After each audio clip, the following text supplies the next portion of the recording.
लूका 23 उसकी 34 आयत। मैं यही चाहता हूं कि आप लोग वही सुने जो आज जीसस क्राइस्ट के होठों से निकला जब वो क्रूस के ऊपर थे।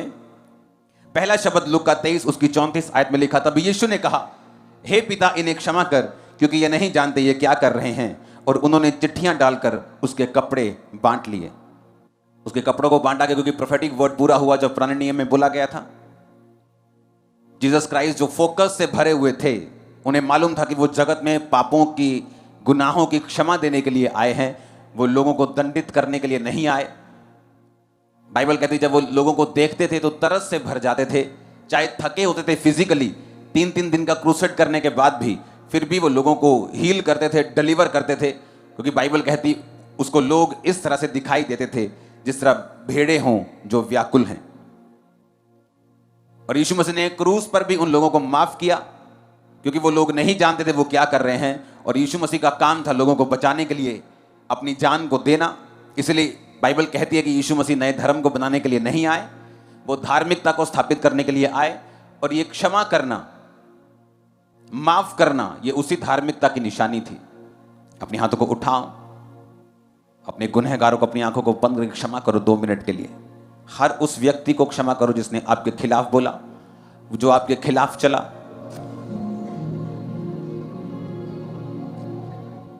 प्रभु यीशु मसीह के सामर्थी नाम में हम मांगते हैं। आप क्षमा नहीं कर सकते अगर आपका लाइफ, अगर आपकी जिंदगी जो है वो फोकस से भरी हुई नहीं, अगर आपने एक टारगेट नहीं रखा जो स्पिरिचुअल है। अगर आपका टारगेट है कि आप परमेश्वर की दी हुई मंजिल तक पहुंचना चाहते हैं, तो आपको यह मालूम होना चाहिए कि माफी ना देना, गुनहगारों को माफ ना करना और लोगों के लिए अपने दिल में नफरत को रखना, चाहे वो आपके गुनहगार क्यों ना हो, आपकी मंजिल से आपको दूर करता है। इसलिए बाइबल में लिखा है पति और पत्नी एक मन हो ताकि प्रार्थनाएं उनकी रुक ना जाएं। इसलिए बाइबल में लिखा है तुम अपने कसूरवारों को माफ करो ताकि तुम्हारा पिता भी तुम्हें क्या करे, माफ करे। यीशु मसीह का टारगेट इतना क्लियर था, उनका फोकस इतना क्लियर था, इसीलिए जो उनको दर्द भी दे रहे थे, परमेश्वर यही कह रहे थे कि हे पिता, उन्हें माफ कर। दूसरा शब्द परमेश्वर ने कहा लूका 23 उसकी 43 में, यीशु ने कहा, मैं तुमसे सच सच कहता हूं, आज ही तू मेरे साथ स्वर्ग लोक में होगा। 2 डाकू परमेश्वर के एक दाहिने एक बाहिने चढ़ाया गया था। एक डाकू खुदा से कहता था कि अगर ये परमेश्वर का बेटा होता तो अपने आप को बचाता और हमें भी बचाता। और वो ताने मार रहा था परमेश्वर को कि अगर तू परमेश्वर का बेटा है तो तू अपने आप को क्यों नहीं बचा पा रहा। और दूसरा डाकू तौबा करते हुए, पीटते हुए परमेश्वर से कहता है कि हे, और दूसरे को डांटता भी है कि इसने कोई पाप नहीं किया, लेकिन हम अपने पापों के कारण सूली पे चढ़े हैं। और उसने कहा कि हे यीशु, जब तू स्वर्ग में जाए तो मुझे याद करना। यीशु मसीह, बाइबल बताती है कि उस समय क्रूस के ऊपर थे। और स्टडी बताती है कि जब किसी व्यक्ति को क्रूस पर चढ़ाते थे तो उसकी जो मृत्यु होती थी वो कोड़ों के कारण नहीं होती थी, क्रूस पर चढ़ने के कारण नहीं होती थी। क्रूस पर चढ़ने के बाद जो उसके फेफड़े होते थे वो सांस लेना मुश्किल होती थी और प्रेशर से जो दिल था वो फट जाता था। हार्ट जो होता था वो फट जाता था जिसको वो सूली पर चढ़ाते थे। और हार्ट फटने से बंदे की जो मौत होती थी सूली के ऊपर। और इतनी पेन में होने के बावजूद भी यशाया कहता है कि उसकी सुंदरता जो थी वो आदमियों के जैसे नहीं रह गई थी। इतनी पेन के बावजूद भी परमेश्वर ने अपना टारगेट नहीं भूला कि मैं दुनिया में बचाने के लिए आया हूं, रूहों को परमेश्वर के साथ मिलाने के लिए आया हूं। और परमेश्वर ने उससे कहा, आज ही रात तू मेरे साथ स्वर्ग में होगा। और परमेश्वर ने उस मरते हुए पापी को बचाया। और यही परमेश्वर का मकसद था और फोकस परमेश्वर ने छोड़ा नहीं। यीशु मसीह के उन क्रूस के शब्दों से हम सीख सकते हैं, वो हमारे लिए बोले गए थे कि आप पेन में भी, परीक्षा में भी अपने टारगेट को आप भूल नहीं सकते। आप बीमारी में भी रहकर सेवा कर सकते हैं, आप दुख में भी रहकर परमेश्वर का काम कर सकते हैं, आप मसीह जिंदगी को जी सकते हैं। इसलिए प्रभु यीशु मसीह ने यह नहीं कहा, अरे चुप कर, तू जानता नहीं मुझे कितनी पेन हो रही, तू जानता नहीं मैं क्रूस पे हूं, मैं तो खुद नहीं बच पा रहा, तुझे क्या बचाऊंगा। लेकिन यीशु मसीह जानते थे कि मैंने अपनी मर्जी से अपने आप को इनके हाथों में दिया और तीसरे दिन मैं मुर्दों में से जी उठूंगा, मैं इनके लिए मारा जाऊंगा और गाड़ा जाऊंगा। और परमेश्वर ने अपना टारगेट नहीं भूले और उसको जाते जाते भी, मरते मरते भी परमेश्वर ने कहा, आज ही रात, आज ही शाम तो मेरे साथ स्वर्ग में होगा। आमीन। पेन के बावजूद, दर्द के बावजूद भी, जब आपका दिल ना करे परमेश्वर का काम करने के लिए, आप यीशु मसीह के इन शब्दों से सीख सकते हैं। जब आपका दिल नहीं करता परीक्षा में परमेश्वर का कोई काम करने का, टेस्टिमनी देने का, गवाही देने का, प्रेयर करने का, फास्टिंग करने का, आप यीशु मसीह के इन शब्दों से सीख सकते हैं। हालेलुया। यीशु मसीह ने यूहन्ना 19 उसकी 26 में फिर कहा, फिर यीशु ने अपनी माता और उसके चेले को जिससे वो प्रेम रखता था पास खड़े होकर देखा, अपनी माता से कहा, हे नारी, देख ये तेरा पुत्र है। बाइबल कहती है परमेश्वर ने एक वचन कहा था कि मैं पुराने नियम को खत्म करने के लिए नहीं आया हूं। मत्ती 5:17 में लिखा है, ये ना समझो कि मैं व्यवस्था और भविष्यद्वक्ताओं की पुस्तक को लोप करने यानी गायब करने आया हूं। मैं गायब करने नहीं परंतु पूरा करने आया हूं। यीशु मसीह ने कहा, मैं पिता के वचनों को गायब करने नहीं आया हूं, एक नया वचन बनाने नहीं आया हूं, बल्कि उन्हीं वचनों को पूरा करने के लिए आया हूं। उन वचनों में जो पहलोठा होता था, जो बड़ा बच्चा होता था, वो अपने माता और पिता की देखरेख करता था। तो यीशु मसीह क्रूज पर लटके हुए भी अपने वचन से वो हटे नहीं, अपनी ड्यूटी नहीं भूले, और सामने वाले चेले को जो यूहन्ना था कहा, हे यूहन्ना, ये तेरी माता है। हिंदी में लिखा हे नारी, लेकिन वो हे नारी नहीं है ओरिजिनल भाषा में। वो एक ऐसा शब्द है यूनानी भाषा में जो किसी औरत के लिए तब लिया जाता है जब कोई आदमी उसकी बहुत इज्जत करता है। इंग्लिश में लिखा वुमेन, ओ वुमेन, हिंदी में लिखा ए नारी। ए नारी, जब मैं आपको बोलूं ए नारी, तो कई बार ये इतना रिस्पेक्टेबल नहीं लगता, लेकिन यीशु मसीह ने जो शब्दों का प्रयोग किया यूनानी भाषा में, जो ओरिजिनल बाइबल लिखी गई है, जो ओरिजिनल वचन जिस भाषा में लिखा गया है, उस भाषा में उस वचन का मतलब था रिस्पेक्टफुल। एक औरत, जैसे परमेश्वर अपनी माँ को देख रहे थे, परमेश्वर ने कहा ये तेरा पुत्र है, और उसको कहा यूहन्ना चेले को कि ये तेरी माता है। और बाइबल कहती है वो चेला उसी समय उस माता को, जो परमेश्वर की अम्मा को, अपने घर में ले गया। और बाइबल कहती है फिर वो दोनों मां बेटा ठहरे, जबकि यीशु मसीह को मालूम था कि यीशु मसीह के बहुत सारे भाई बहन थे, मरियम के और भी पुत्र बेटियां और भी बच्चे थे, लेकिन परमेश्वर ने उन बच्चों को मरियम को नहीं सौंपा। बाइबल कहती है कि प्रभु यीशु मसीह ने ड्यूटी किसकी लगाई? यूहन्ना की। क्या यूहन्ना उसकी कोख से जन्मा हुआ था? नहीं, लेकिन यीशु मसीह क्रूस पर भी आपको एक मैसेज दे रहे थे। वो क्रॉस पर से भी आपको एक मैसेज दे रहे थे कि जो स्पिरिचुअल फैमिलीज हैं, कई बार वो ज्यादा मैटर करती हैं हमारी फिजिकल फैमिलीज से। यीशु मसीह अपने भाइयों से बोल सकते थे कि भाई साहब, अम्मा का आप ध्यान रखना, तुम पहले उठे हो, मैं तो जा रहा हूं। लेकिन यीशु मसीह ने यूहन्ना को बुलाया, अपने चेले को बुलाया, एक आत्मिक बंदे को अपनी मां की ड्यूटी को सौंपा। आज से 18 साल पहले अगर मैं अपने परिवार की बात को सुन लिया होता तो शायद जिंदा भी ना होता, गुनाहों में, नशे में, जुए में, गलत कामों में पड़ा होता अगर मैं उनकी बात को सुनता। क्योंकि वो बोलते थे कि क्राइस्ट में नहीं जाना, मसीह में नहीं जाना। और मेरी जो स्पिरिचुअल फैमिली थी वो मुझे बताते थे कि अड़े रहना और खड़े रहना और परमेश्वर को छोड़ना मत। कई बार आपकी जो स्पिरिचुअल फैमिलीज हैं, क्योंकि जो परमेश्वर का मकसद है, जो परमेश्वर की बुलाहट और टारगेट है, वो परमेश्वर आपके मेंटर के मुंह से, आपके पास्टर के मुंह से, आपकी चर्च के मुंह से, वहां से वो आपके दिल में डालता है और आपसे वो बात करता है। पवित्र आत्मा आपके सेवक के जरिए से आपसे बात करता है, आपकी स्पिरिचुअल फैमिली के जरिए से। क्योंकि जो टारगेट, जो बुलाहट है, वो एक कांटेक्ट पॉइंट है, वो एक जरिया है उसे पूरा करने का आपकी लाइफ में। और कई बार हमें अपनी फिजिकल फैमिलीज को इग्नोर करते हुए भी उनकी बात को सुनना पड़ता है, क्योंकि हमें पता है अगर हम उनकी बात को नहीं सुनेंगे, अगर मैं उस समय अपनी स्पिरिचुअल फैमिली की बात को ना सुनता और अपनी फैमिली की बात को सुनता, तो आज वो भी बचाए ना जाते, मैं भी ना बचाया होता, आप लोग भी यहां नहीं बैठे होते। तो मेरा स्पिरिचुअल फैमिली की बात को सुनना मेरे उद्धार का कारण ठहरा, मेरी चंगियाई का, मेरी बरकत का। आज मेरे फादर मिनिस्ट्री में, मेरी मदर मिनिस्ट्री में, मेरे सब फैमिली मेरी सेवकाई में है। ये उसी कारण हुआ कि मैंने स्पिरिचुअल बातों को नंबर 1 में रखा, स्पिरिचुअल फैमिली को सुना, और आज वो भी बरकत में है। जो मुझे पीछे खींचना चाहते थे, आज वो परमेश्वर में चल रहे हैं। यीशु मसीह का बोलने का कोई ऐसे ही नहीं बोले उन्होंने शब्द, उन्होंने ऐसे वो चीजें को नहीं बोला, उनका एक मकसद था।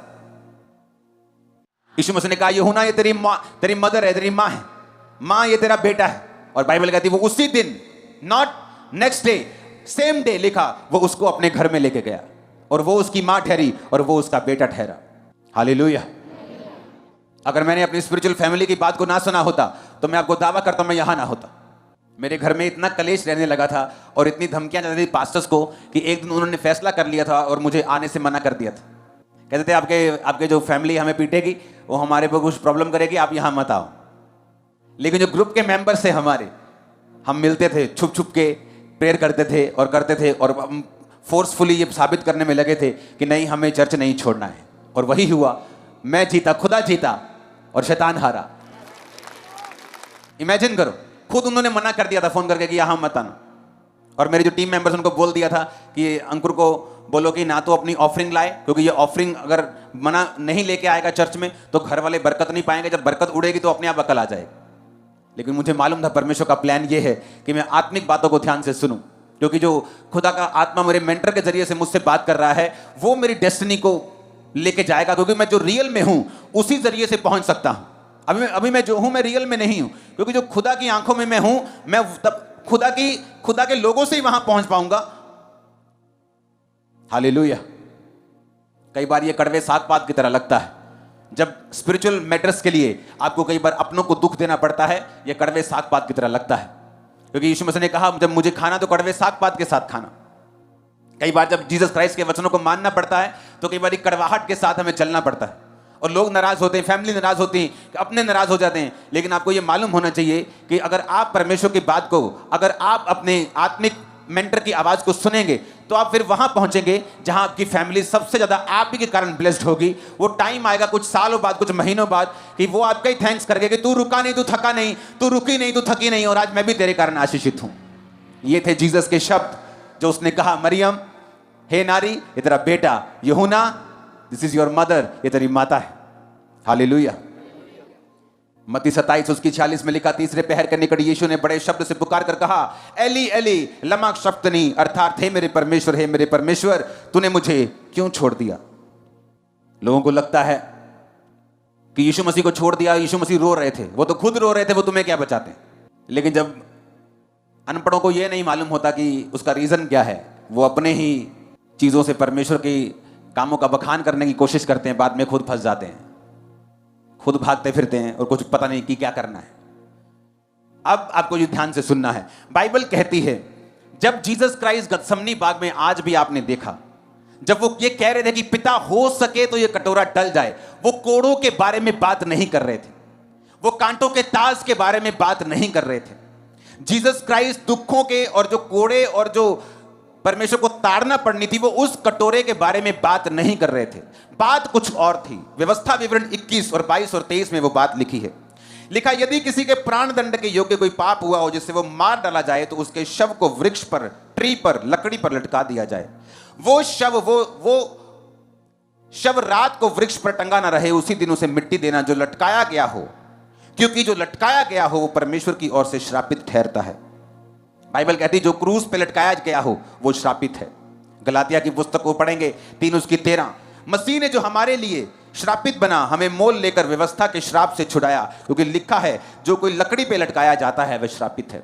यीशु मसीह को मालूम था कि अगले दिन क्रूस पर लटकाकर उसकी जान ली जाएगी, और यीशु मसीह को यह भी मालूम था कि पुराने नियम में लिखा हुआ है कि अगर कोई लकड़ी पे लटका के मारा जाएगा वो श्रापित होगा। और यीशु मसीह को यह भी मालूम था कि अगर मैं लकड़ी पर लटकाकर मारा जाऊंगा और श्रापित होऊंगा तो यहोवा पिता जो पाक और पवित्र है, जो श्राप को और पाप को देखता तक नहीं, मुझे उससे अलग होना पड़ेगा और मुझे उससे जुदा होना पड़ेगा। और यही पीड़ा थी परमेश्वर के दिल में, और इसीलिए परमेश्वर ने कहा था, हे मेरे परमेश्वर तूने मुझे क्यों छोड़ दिया। क्यों?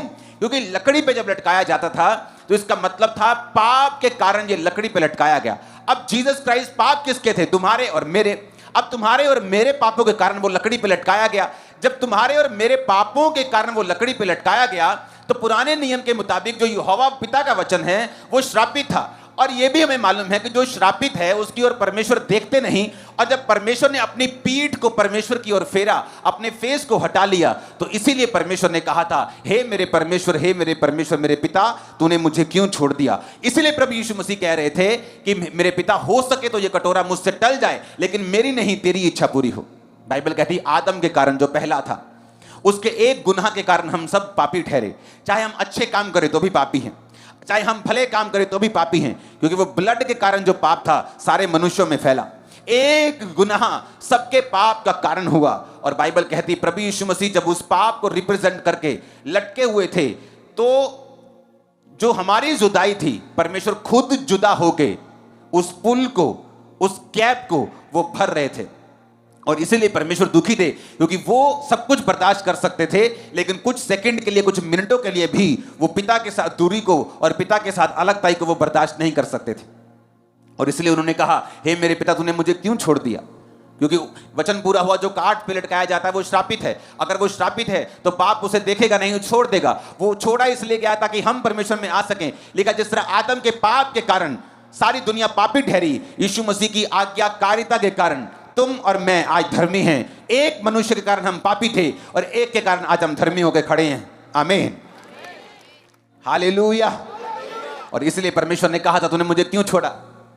और बाइबल कहती है जब परमेश्वर ने अपने कामों को कर लिया, पिता के साथ मेल मिलाप कर लिया, अपने लहू को बहा दिया, सिर्फ तीसरे दिन वो मुर्दों में से जी उठा, शैतान का तमाशा बना दिया। आज तक बना रहा है शैतान का वो तमाशा, हर संडे थर्सडे रोज 24 घंटे बनता है दुनिया। हालेलुया। उसका अगला शब्द यीशु मसीह ने यूहन्ना 19:28 में बोला। इसके बाद यीशु ने ये जानकर कि सब कुछ पूरा हो चुका, पवित्र शास्त्र में जो कहा गया वह पूरा हो, और कहा मैं प्यासा हूं। आमीन। ताकि लोगों को ये, वो एक ह्यूमन था, ये नहीं था कि वो अगर परमेश्वर है तो उसको दर्द नहीं हो रही, तो फिर उस कुर्बानी का कोई भी फायदा नहीं होता। वो उसने अपनी प्यास को साबित दिखाया, दर्शाया, ताकि आपको मालूम हो कि वो एक सचमुच आदमी था, सचमुच शरीर था। वो कोई ऐसा नहीं था कि परमेश्वर लटका हुआ, उसको कोड़े मारो, उसको कोई दर्द नहीं हो रहा। वो रियल फॉर्म में, इंसान की फॉर्म में आया, ताकि आप ये ना कह सके कि रब नू की पता मेरे दुख किद्दां दे ने, ओनू की पता, वो तो ऊपर बैठा। बाइबल च लिखा रब धरती दे उत्ते आया, तुहाडे ते मेरे वांग शरीर धारण कीता, वही सहा जो तुम सहते हो। वही मेंटल टॉर्चर, वही शारीरिक टॉर्चर, सब कुछ परमेश्वर ने देखा। भूख देखा, प्यास देखा, थकावट देखी, सब कुछ देखा। बाइबल कहती है वो रोगी हो गया एंड में, जब क्रूस पे लटकाया गया, जब जख्म थे उसके पास, तो वो रोगी हुआ, क्योंकि उसके फेफड़े, स्टडी बताती है जिसको क्रूस पे लटकाया जाता था, उसके फेफड़े निमोनिया से, वो लोग निमोनिया भी उनको होता था। जिस बंदे ने जीसस क्राइस्ट का रोल किया था passion of the Christ movie में, वो बताता था कि जब शूटिंग चल रही थी तो वो मरने तक पहुंच गया था, क्योंकि उसको निमोनिया हो गया था शूटिंग करते वक्त। और इमेजिन करो, सिर्फ शूटिंग करते वक्त जिसको निमोनिया हो गया और मरने तक पहुंच गया, जिसने असली में किया होगा उसको क्या हुआ। और बाइबल कहती है मैं प्यासा हूं, ताकि आपको मालूम हो कि यीशु मसीह पूरे शरीर में थे, उन्हें सब कुछ सहा, सब कुछ वही महसूस करते थे जो आप आज महसूस करते हैं। वो कमियां, वो घटियां, वो दुख, वो दर्द, वो सब कुछ जो एक इंसान जिस चीज से होकर निकलता है, वो सेपरेशन, वो अलगताई, वो रिजेक्शन, हर एक चीज, वो टॉर्चर, वो ताने, वो बीमारी, वो पीड़ा, वो दर्द, वो रिजेक्शन, एवरीथिंग उसने सहा, ताकि जब आज कोई दुखी परमेश्वर के पास आए तो उसको मालूम हो कि ये वो परमेश्वर है जो बातें करने वाला नहीं, ये वो परमेश्वर जिसने मेरे लिए सब कुछ सहा है और मुझे भी आजाद कर सकता है। आमीन।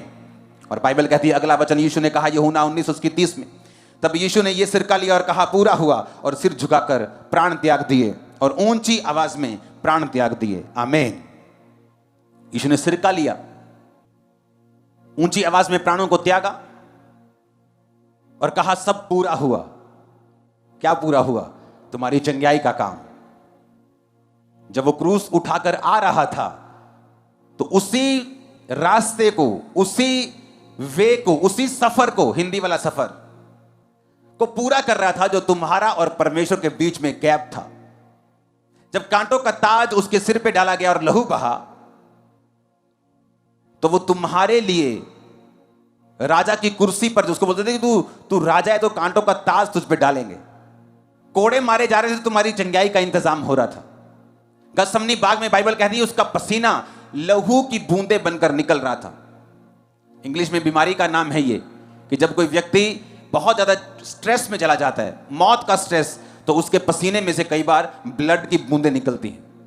उस तरह के स्ट्रेस से परमेश्वर निकले तुम्हें स्ट्रेस से आजाद करने के लिए। तुम्हें चिंता ना हो, तुम्हें डिप्रेशन ना हो, तुम्हें बीमारी ना हो, तुम गरीब ना रहो, तुम अलग ना रहो, तुम बाप के साथ रहो। आमीन। इसलिए उसने कहा पूरा हुआ, एवरीथिंग फिनिश्ड। तुम्हारी चंगाई का काम पूरा हो चुका है। अब जीसस ने कोड़े नहीं खाने, तुमने बिलीव करना है। तुम्हारे उद्धार का काम पूरा हो गया, तुम्हारे फैमिली के उद्धार का काम पूरा हो गया, तुम्हारे छुटकारे का काम पूरा हो चुका है, तुम्हारे हर चंगाई का, बरकत का काम पूरा हो चुका है, तुम्हारे अच्छी लाइफ का इंतजाम हो चुका है। अब तुम्हें सिर्फ स्वीकार करना है। उस डाकू ने तो कोई बपतिस्मा भी नहीं लेने का टाइम था उसके पास। ये नहीं कि आप ना लें, आपके पास टाइम है, आप क्रूस पे नहीं। जीसस ने कहा आज शाम तू मेरे साथ होगा, चल पार्टी करते स्वर्ग में। आमीन।